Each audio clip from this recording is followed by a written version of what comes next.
पहिलीपासून हिंदीची सक्ती का सक्तीने मराठी नेहमीच पहिली वादंग चाललाय म्हणे. मला कळत नाही सरकार का पडतं याच्यामध्ये. मातृभाषा आहे ना. आपण ती आई बापाकडूनच शिकतो ना, का करस्पॉन्डन्स कोर्स लावतो. अभिमन्यू आईच्या पोटातच शिकला ना. सध्याचे अभिमन्यू सुभद्रेला चक्रव्यूहात लोटतायत आणि सुभद्रेवरून आठवलं अर्जुनराव, तुम्हाला पहिली द्रौपदी दुसरी सुभद्रा नाही सांभाळतायत, तुम्ही तिसरीच्या नादी कुठे लागताय. उलिपी चित्रांगदा वगैरे. माय मते हिंदी मराठी सरकार सगळे एकत्र या आणि एकमेकांना इंग्रजी शिकवा. ते जगाचं भविष्य आहे. तुम्ही म्हणाल म्हणजे काय आपली संस्कृती सोडून द्यायची का. संस्कृती हा शब्द कुठून आला. संस्कृत वरून. आपण संस्कृतला नाही का सोडलं. आद्यधारा निराधारा निरालंबा सरस्वती पंडिता खंडिता सारे संस्कृत भाषा याम दिवंगते. कालिदासाच्या श्लोकाची विडंबना आहे. आपल्यापैकी किती जणांना कळणार आहे गुगल केल्याशिवाय. आणि गुगल आपण इंग्रजीतूनच करणार ना, का भोजपुरीतून करणार आहोत. आता जगामधले दोनच देश आहेत ते इंग्रजी बोलतात. कोण. जपान, कारण ते जवळजवळ अमेरिके एवढे पुढे आहे. आणि युरोपमधला स्पेन. आता पोर्तुगल इंग्रजी बोलायला लागलाय. स्कॅन्डिनेव्हियातले सगळे देश इंग्रजी बोलतात.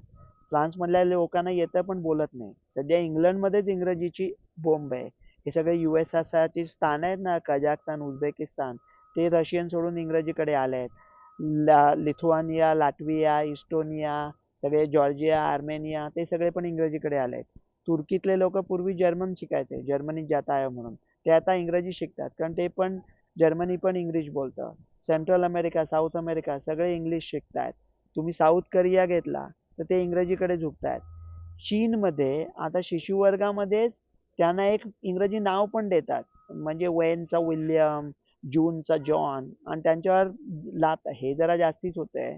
पण तुम्ही कल्पना करा 10 वर्षांनी ही चायनीज बाळं जेव्हा अस्खलित इंग्रजी बोलून कॉल सेंटरमध्ये येतील तेव्हा आपली पोरं कोणाला सॅटिस्फॅक्टर देणार आहे.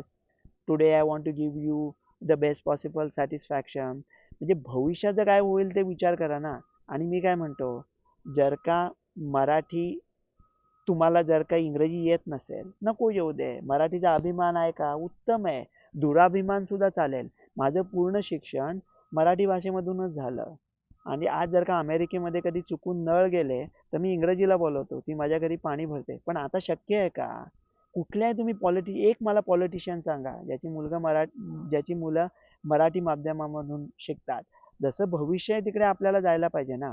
जर का मराठीचा दुराभिमान सुद्धा चालेल. इंग्रजी येत नसेल तरी आपण चालवून घेऊ AI वगैरे. पण इंग्रजी येत नाही याचा अभिमान नको, ती गोष्ट वाईट. डॉक्टर रवी गोडसे.